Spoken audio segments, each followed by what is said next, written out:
Mimi nimeanza kusoma dini mwaka 1982. Ndio nilipelekwa madrasa. Pale Pongwe pana madrasa na shekhe wetu. Kuna shekhe mmoja wa Pongwe kitwa Sheikh Taha bin Muhammad. Shekhe huyo aliwahi kusoma kule Lamu miaka hiyo ya 30 na 40, 30 miaka 30. Kwa Sheikh Ahmad al-Badawi. Sheikh Ahmad al-Badawi ibn Habib al-Salih Jamal al-Layl. Huyo Ahmad al-Badawi ambaye alifariki mwaka 43 takriban. Sasa Sheikh Taha alikwenda kusoma huko.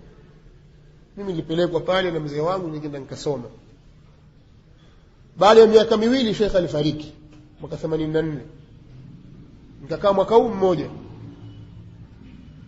Alikuja mwalimu mmoja wa madrasa Shamsia, mwanafunzi wa Sheikh Muhammad Ayub, kitwa Ustadhi Imam, mpaka leo yuko hai kwenye kijiji cha jirani hivi. Nikaona huko watu wapiga ngoma sana. Nikahamishwa pale, mzee wangu akatoa rai, nikapelekwa kwa yule mwalimu.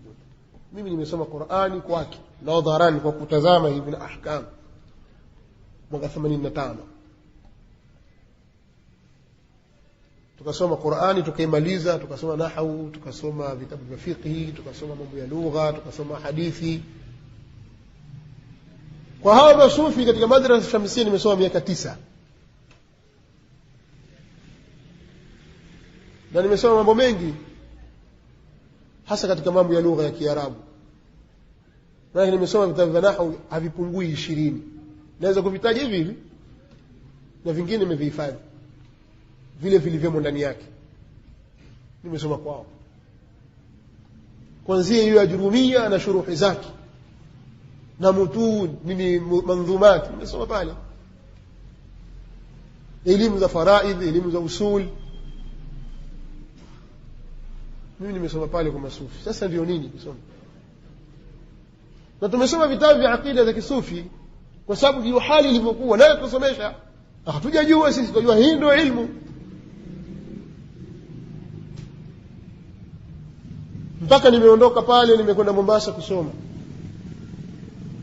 Kule Mombasa ile Mahadi Kisauni al-Islami, ile syllabus yao walionayo ni syllabus ya Jamiatul Imam Muhammad bin Saud.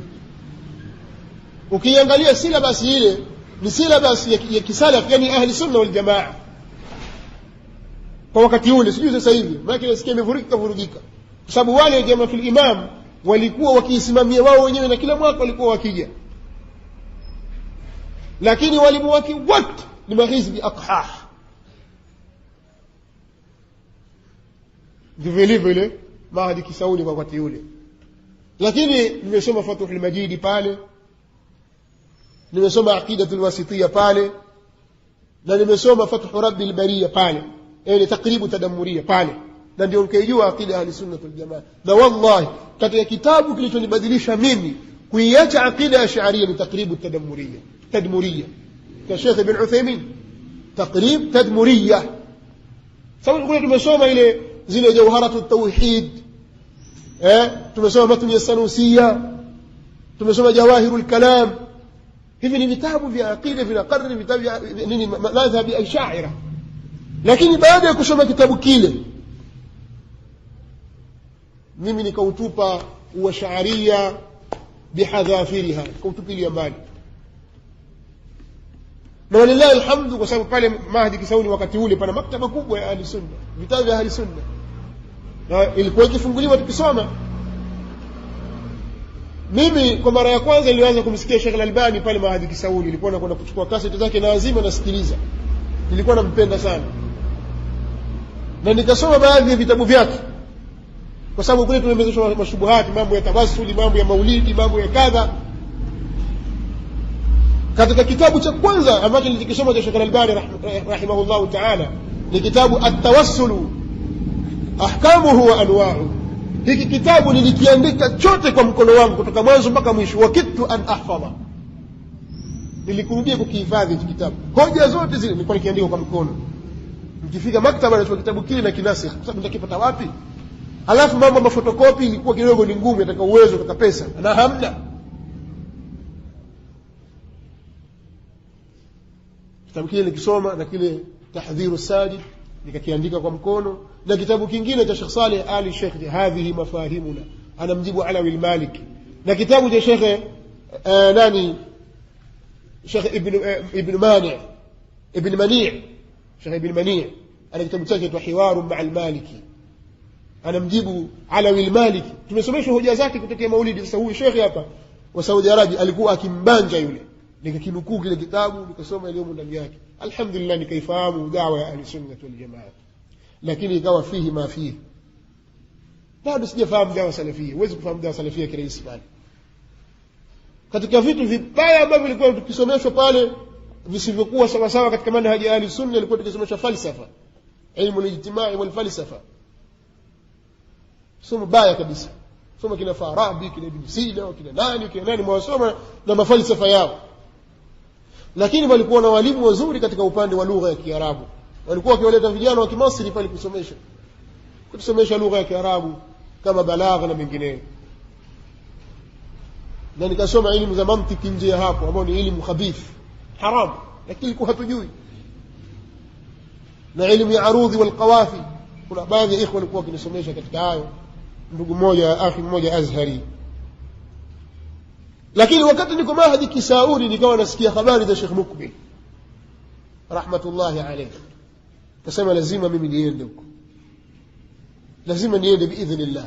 Nikawa nimeweka azma, kwanza naona simalizi, lakini alhamdulillah nikamaliza masomo yangu mwaka 1998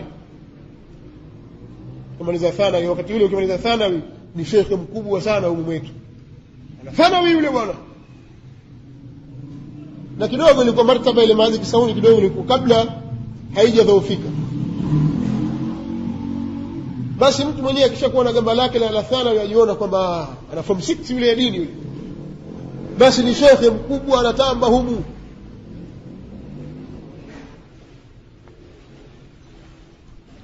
Na walillahi alhamdu, nilipomaliza mimi nilikaa mwaka mmoja tu kweli, nikaenda kwa Sheikh Mukbil rahimahullah ta'ala. Nimemaliza mwaka 98, nilipumzika mwaka 99 tu. Mwaka 2000 tarehe 1 mimi niko Yemen, nishaingia, nilishaika azma kwamba mtaenda, na nikaenda. Sasa kuna ndugu yangu mmoja akaniambia yeye aliwahi kupita kwa Sheikh Mukbil zamani, miaka ya nyuma, miaka ya mwanzoni, miaka ya 90, 92 au 93, iko pale Tanga. Anaambia bwana, huko kuna njaa, huko hakuna mawasiliano, hakuna hata barua, hakuna mahali pa kupeleka barua wala nini, wewe ukifika umefika huko hivi. Akataja shida zote, nikamwambia nataka huko nitakwenda kwenda hivyo hivyo. Ikawa nimepanga nende Mombasa, tupande majahazi ya kwenda Yemen. Nilikuwa kusafiri kwa jahazi, niko tayari. Kuna majahazi ya washahidi kutoka Mombasa pale kwenda Yemen, yanachukua papa yakileta mpaka Mkalla kwenye papa huko. Lakini nikasema hivyo nitakwenda, lakini Allah tabaraka wa taala akafanya wepesi, sikwenda kwa majahazi, nikaenda kwa ndege, nikaenda mpaka Yemen. Alhamdulillah, nikakaa muda niliokaa, kukaa na kutafarraja kusoma. Hasa nimesoma pale Damaji kwa miezi 6, kwa sababu Yemen nimekaa miezi 8 na nusu. Mwezi mmoja nilikaa ndani mimi, nilikamatwa nikiona kijana mmoja alikuwa rafiki yangu Ibn Sulum, Fahmi wa Ibn Sulum, kama kile Ibn Sulum na ndugu yangu mtu mmoja anaitwa Fahmi. Sasa hivi yuko Yemen na yuko Fuyush hivi sasa. Sasa hivi yuko Fuyush, alitoka kule Damaji. Mimi nimekaa kule kama miezi 4 mingapi, vyakaja yule kijana, tukawa tuko naye mashaallah, wakati shekhe yuko hai. Sasa katika vitu nilivyojua, nilijifunza da'wa salafia kwa ukamilifu kwa njia hizi zifuatazo. Kwanza, mimi sikuwa mvivu tangu katika historia yangu ya kusoma, sikuwa mvivu wa kusoma. Nikiingia kwenye kusoma huwa mimi nachukua muda mwingi sana kusoma kuliko kucheza. Hilo lafahamika hata kwa watu wengine ambao mimi nimesoma nao. labda pengine nikisoma mimi nitakuwa najisifu, lakini naona hivyo, natumia muda mwingi katika kusoma. Kwa hiyo sikuwahi kupoteza muda hata siku moja katika darasa zangu. Nimehudhuria darasa za aqida. Kuna kijana mmoja ni shekhe sasa hivi yuko Fuyush, wanamsema vibaya, lakini katika mashekhe wakubwa pale Damaji, sijui kama nafasi yake kuna mtu aliziba, anaitwa Yasin al-Adani. Mlimdiriki nyinyi? Nikuta habari zake, lazima mkute habari zake. Alikuwa akisomesha aqida tahawiyya. Pia katika watu ambao walikuwa wakihudhuria darasa zao, nilihudhuria darasa ya Abu Ubaida Az-Zawi maarufu pale Damaji, akisomesha Nuzhatun Nadhar. Kwa sababu hivi vitabu vya mustalahul hadith nimesoma kwa masufi. Hizo Nukhbatul Fikr, nimesoma Taysir, nimesoma Al-Bayquniyya, vitabu Taysir mustalahul hadith mimi nimesoma Mada Shamsiyya. nikasoma Nuzhatun Nadhar, nikasoma Al-Ba'ithul Hathith min jildi al-kitab ila jildin akhar. Na mimi huwa nikisoma naandika na tarehe, nimeanza kitabu hiki tarehe fulani mwezi fulani, kama hivi nilivyosoma katika muhadhara leo tarehe fulani mwezi fulani mwaka fulani sawa na mwezi fulani hivyo naandika pale. Kasoma Al-Ba'ithul Hathith ya mmoja wa Urdu anaitwa Abu Turab. Kasoma Usul al-Fiqh kwa Abu Mus'ab al-Libi. Nisoma mwanzo wa kitabu mpaka mwisho wa vitabu, na vitabu vyangu vya Damaji niko navyo kwenye maktaba yangu. Na nimesoma vitabu vya balagha viwili kutoka mwanzo wa kitabu mpaka mwisho wa kitabu ndani ya miezi 6. Hiyo miezi 6 nilisoma Al-Balaghatul Wadhiha, alisomesha kijana mmoja ambaye alikuwa ndo mwalimu wa balagha pekee yake pale Damaji kwa wakati ule, akiitwa Maqbul Al-Ahdali. Alikuwa akimsomea Sheikh Muqbil rahimahullah ta'ala katika darasa zake, na pia alishirikiana Sheikh Muqbil yeye na Muhammad Qaid katika kuandika tafsiri ya Ibn Kathir. Kijana huyo alikuwa ni mwalimu mzuri wa balagha na ni imamu wakati mwingine akiswalisha pale kwa niaba anapoondoka Sheikh nani yule imam maarufu Ahmad al-Wasani, bado yupo yule جيد. kwa hiyo nikasoma kitabu Al-Balaghatul Wadhiha na nikasoma kitabu Jawahirul Balagha cha Ahmad al-Hashimi. Mtu akashangaa miezi 6, mbona wenzako wamekaa miaka 4 miaka 3 sifuri? Ndio hivyo dhalika fadlullah yutihi man yasha. Na Sheikh Muqbil mwenyewe alikuwa akikaa kusomesha durusi zake baada dhuhuri na baada al-asri na baada al-maghrib. Baada al-asri kila siku anasomesha Sahih al-Bukhari, na kila siku watu lazima wahifadhi, na mimi nikawa ni mmoja katika wenye kuhifadhi, sababu ni watu wote lazima wahifadhi na mimi sina kazi nyingine kusoma. Nakumbuka mpaka leo zile barua zangu niko nazo, niliwahi kuandika barua kumwandikia mzee wangu baba yangu Allah amrehemu, nikimuelezea hali ya kule kwamba nimefika huko watu wanasoma sana lakini hali ya maisha ni ngumu sana. Kwa hiyo mimi nitakaa miaka 2 tu. Akaniambia wewe kaa huko usije, hali iko hivyo, wewe endelea kusoma, soma sana usirudi huku. Hiyo miaka 2 kidogo, na kilikuwa nimepanga nikae miaka 2 hiyo kidogo, wewe kaa tu. Sasa watu endelee kukaa, wala usitondike barua. Sisi sote wazima huko. Sasa sina mke, sina mtoto, baba ndio huyo na mama ndio. Sasa haya nini tena, nitajishughulisha na nani? Kwa alhamdulillah Sheikh Muqbil katika darasa zake sasa ndio nafunguka masikio kuhusu dawa salafia. Sheikh Muqbil haachi kuzungumza na kutahadharisha kuhusu hizbia, na wakati ule kwa wakati wake alikuwa akizungumza sana Abdul Majid Zindani, Yusuf al-Qardawi, Ikhwan al-Muslimin, Jumuiyatul al-Hikma, sijui Jumuiyat Ihya al-Turath, Abdurrahman Abdul Khaliq, Usama bin Laden. Maneno yake alikuwa kikariri humo na huko akifanya taasili katika mambo ya da'wa salafia. Lakini katika vitu ambavyo vilinisaidia sana kuifahamu da'wa salafia, nazungumza kwa ukweli,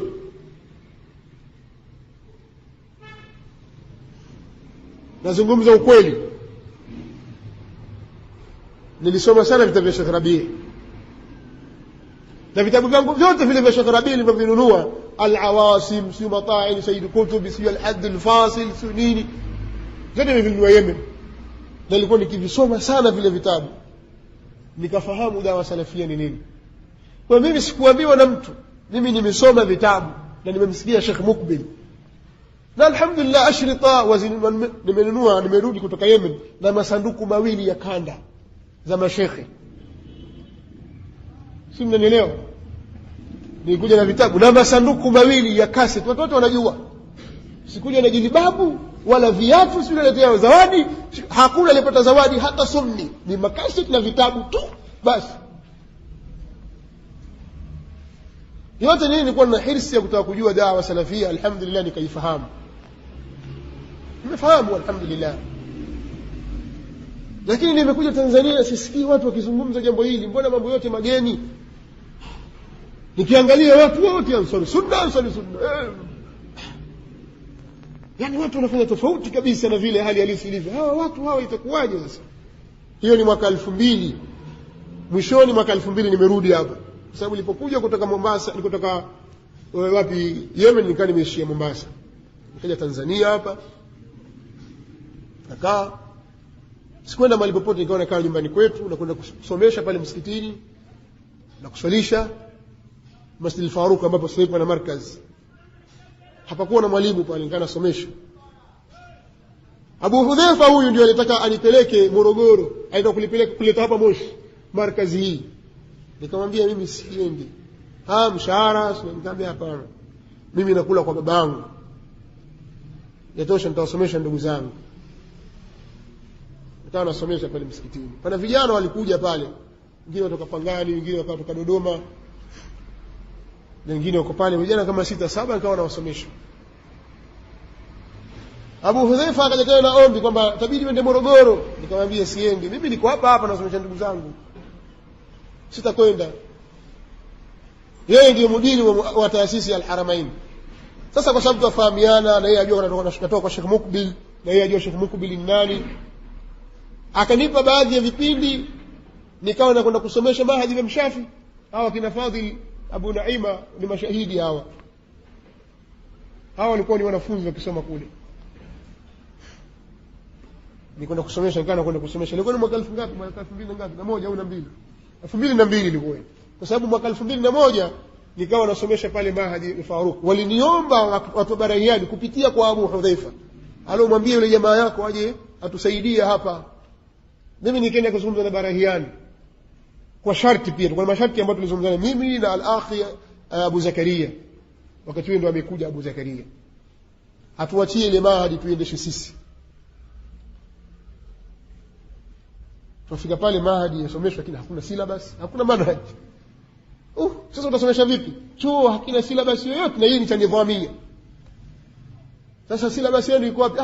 Wajua ilikuwepo hapa, lakini sasa yeye itabidi muiandike. Ujanja tu hivi. Sasa mbona tutaandika wapi?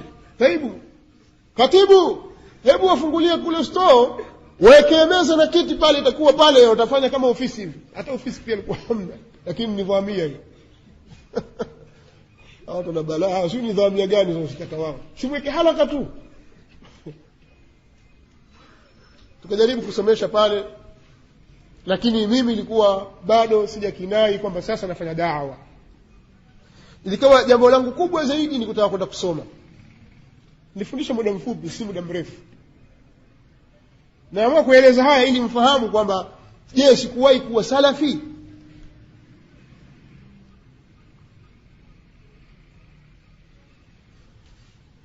Basi Abu Hudhaifa kwa mapenzi yake yeye mwenyewe, bila masharti yoyote, alimtuma mmoja katika madereva wake, akamwambia pana akhi pale Pongwe anasomesha. Mimi nikaa msikitini nasomesha, yeye anataka kunipeleka mahali nipate mshahara, sitaki.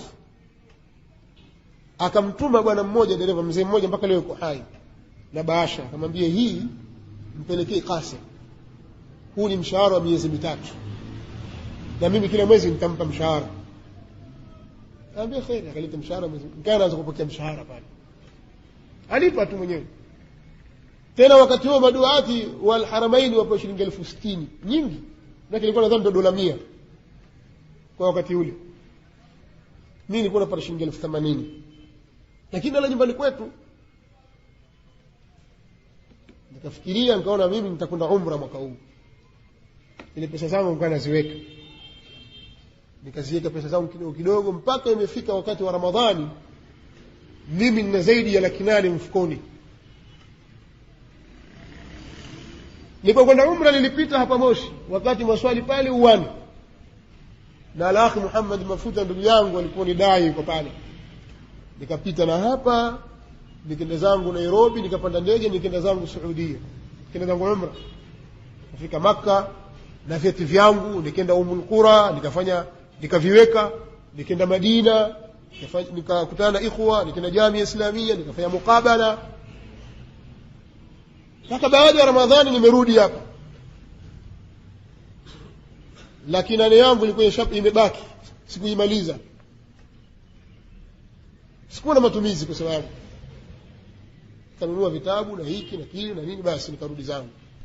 Nilikaa miezi 3 tu nikakubaliwa Jamia Islamia, kwa sababu niliporudi tu mimi nikaoa.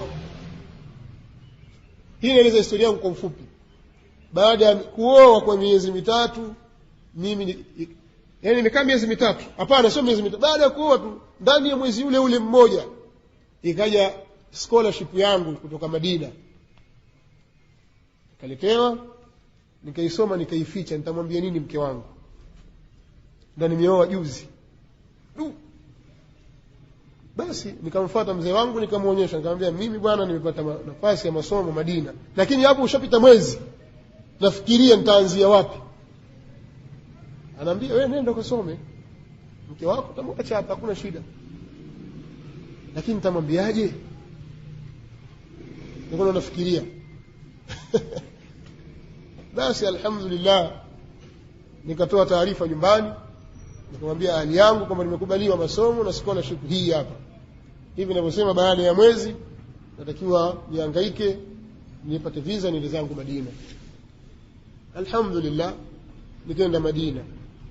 Mimi nimekwenda Madina Jamia Islamia, nafahamu da'wa salafia tayari kwa yale niliyosikia kwa Sheikh Mukbil na kwa vile vitabu nilivyovisoma vya Sheikh Rabi' na wengineo katika waandishi wa da'wa salafia, na nikajumuisha na yale niliyosikia kabla ya hapo kwa Sheikh Al-Albani.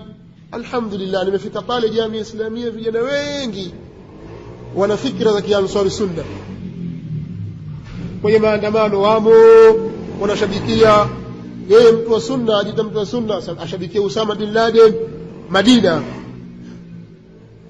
Sasa pakawa panatokea wakati mwingine misuguano baina yangu mimi na wao.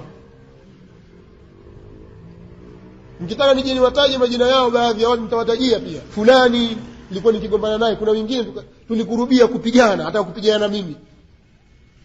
Kisha nawaambia hawa kina Usama bin Laden wote si watu wa sawa. Watu wa maandamano wote hao, wakati ule maandamano ya kina Dibagula tumetetemesha Dar es Salaam, ameandika Yesu si Mungu. Basi alhamdulillah tukaanza masomo, tukawa tunashirikiana, lakini ufikishaji wa dawa salafia kwa ndugu zetu ukawa ni mgumu. Lakini tukawa kuna mbinu nazitumia, kwa sababu naambia kitu kingine tena. Wakati niko Jamia Islamia, baadhi ya ndugu zangu fulani waliniomba niwasomeshe. Sizungumzi kwa kujisifu, tuomba bwana utusomeshe masomo ya lugha. Mimi nikafungua vijidarasa tuwasomeshana baada ya asri, tukiwa tunasoma msikiti wa Jamia Islamia, na mara nyingine na Masjid an-Nabawi, msikiti wa Mtume sallallahu alaihi wasallam. Tukaa nazungukwa na watu wasiopungua 10. Wengine wako Dar es Salaam hivi sasa, wengine wako Arusha, wengine wamekuwa mashekhe wakubwa tutukana sasa, na wasomesha na wao wajua. Wengine wako Mumu huko, ni wanawachuoni nao watukana pia. Wanatoka watu kulia sheria, kulia da'wa, na kutoka sehemu nyinginezo, na baadhi ya vijana ambao walikuwa bado wako thanawi, na wasomesha mimi qatrun nada, na wanawasomesha mimi balagha. Mmoja katika niliwasomesha, nilitaja siku moja, mmoja katika watu niliwasomesha ni huyu Amisame. Amisame ni mwanafunzi wangu, nimemsomesha mimi. Tuko Madina, na yeye apingi aseme, nasema wallahi wa billahi wa tallahi nimemsomesha Amisame. Amisame alipotoka huku Tanzania mara ya kwanza alikwenda Sudani, lakini alikuwa ni mtu maandamano, na kuna maandamano fulani alipigwa na Field Force. alianguka kwenye mtaro. Field Force wakampiga, watakumpiga rungu kama ustadhi, akachomoka akakimbia. Mwambieni awasimulie siku moja, ana habari ndefu kuhusu maandamano. Takubwa rungu na Field Force ile alianguka kwenye mtaro. Sasa akaenda Sudani, akakaa muda mfupi, nafasi yake ya masomo scholarship ikaja ya Madina, maana yake alipeleka vyeti pia. Alipeleka vyeti au alipelekewa, Allahu aalam. Akaenda kule, tukakutana sasa kule. Tukajuana, tukawa karibu na hivi, lakini sasa yeye ikawa bado ana zile fikra za kiharakati. Ikawa tumlingania, lakini sasa akikaa na hawa anakuwa hivi, akikaa na hawa akija kwangu anakuwa hivi. Mimi mwaka mmoja nilikaa ndani ya chuo, miaka yote ilibaki nikaa nakaa nje. Alafu Abu Ali Abu Nana nafahamu alishawahi kuja mpaka pale kwangu ninapokaa, ni karibu na mlima Uhud. Mzee wetu mzee Masha yuko wapi? Hayuko sasa hivi, lakini pia alishawahi kufika pale. Baadhi ya ikhwa washafika pale nilikuwa ninapokaa mimi. Basi naye Hamis Ame akataka kuhama, akaja kule, ndio ikawa kichinjo chake. Sasa tukamchinja kule, tukampiga dawa salafia bwana. Maana kiingia chumani kwake kumejaa makanda ya wanaharakati, kina Salmanu Auda, kina Safarul Hawali, kina nani, kina Aidul Qarni. Naambia bwana, hawa si watu wa sawa sawa, hawa sio watu wa sawa, wamepinda hawa, wewe unatakiwa usome. Tukamfahamisha mahali vitabu vya salaf vinapatikana. Maktaba Ibn Rajab hii hapa, nunua kitabu hiki, nunua kitabu hiki, nunua. Mashaallah alikuwa anaitikia, mwanafunzi wangu kanunua vitabu, anakwenda kujisomea, akija kwambia si mchezo, nunua kaseti hizi, kununua hiki, anasikiliza. Alhamdulillah. Na sisi tukikaa tunapiga misumari, tupiga misumari, piga misumari. Ameshaanza akawa kidogo kidogo anabadilika. Mimi nilikuwa nikihudhuria darasa nje ya jamii Islamia, kwa sababu mara ya kwanza, siku ya kwanza tu nimeingia darasani, mwalimu anakuja kujitambulisha, mwalimu wa mustalah al-hadith, kazungumza, akatoa maelekezo yake, yani kama ufafanuzi na muongozo kwa wanafunzi. Nikamuuliza swali, hivi mwanafunzi akisoma hapa jamii Islamia kwa kutegemea huu mukarrara na hii manhaji iliyokuwepo hapa jamii Islamia, anaweza kutoka na ilmu ya kutosha? Sema hapana, lazima mwende mkasome kwa maulama, lazima mkasome kwa maulama. Sisi tunawapa mafatih, mnafundishwa namna ya bahthi, mnafundishwa namna kadha, mnafundishwa, mnafunguliwa masikio, lakini elimu nendeni mkasome kwa maulama. Nendeni msikitini kule au nyumbani, katika nyumba zao. Mimi nilikuwa katika mashekhe, nilikwenda katika darasa zao, ni Sheikh Ubaid al-Jabiri, anakaa mbali sana. Nilikuwa na rafiki yangu mmoja mzungu kusoma naye darasa moja tangu mwaka wa kwanza, aitwa Ayman, lakini jina lake asili aitwa Andrew David Fox. Wala alikuwa ni rafiki yangu sana, alikuwa na gari yake. Basi ukifika wakati wa darasa tunakula zetu kwa Sheikh Ubaid, bali awali huko, awali al-Madina, kwa sababu Maka kuna awali na Madina kuna awali. Wengine tunakusoma, na wengi kifika pale ni vijana kutoka Europe, kutoka Amerika, vijana baadhi kutoka Kiarabu, kutoka nchi za Khalij, Qatar, Imarat, Kuwait, utawapata pale. Lakini vijana wa Kiafrika huoni. Ukimwona mtu mweusi basi ni Marekani mweusi, au ni watu Europe, mtu wa Europe mweusi, kama ni Mjamaika au Mwingereza mweusi. Lakini watu kutoka Afrika huku hawana ihtimamu kubwa ilikuwa kuhudhuria darasa za mashaikh wa kisalafu kwa wakati ule.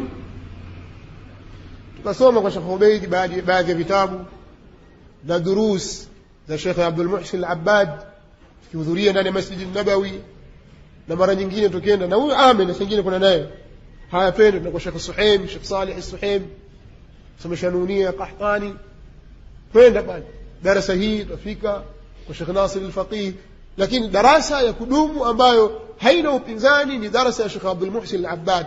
Tukasoma vitabu baadhi ya sunani pale, alhamdulillah, ikawa ni khairi kubwa. Naye Amen alikuwa akihudhuria,